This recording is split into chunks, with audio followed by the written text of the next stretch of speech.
Amerika Birləşmiş Ştatları İranın uranı zənginləşdirən obyektlərini tamamilə məhv edib. Bu barədə ABŞ prezidenti Donald Trump Ağ Evdən müraciəti zamanı bildirib.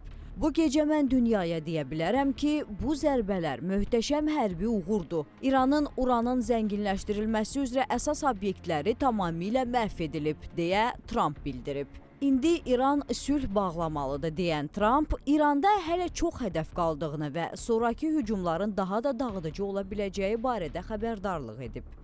Qeyd edək ki, Donald Trump ABŞ hərbi hava qüvvələrinin İranın 3 ən böyük nüvə obyektinin bombalanmasından 2 saat sonra xalqa müraciət edib.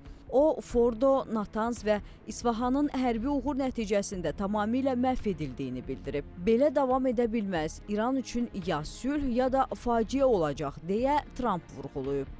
O, Amerika Birləşmiş Ştatları və İsrail hərbçilərinə təşəkkür edib. Bugün etdiyimizi başqa heç bir ordu edə bilməzdi, deyə ABŞ lideri qeyd edib.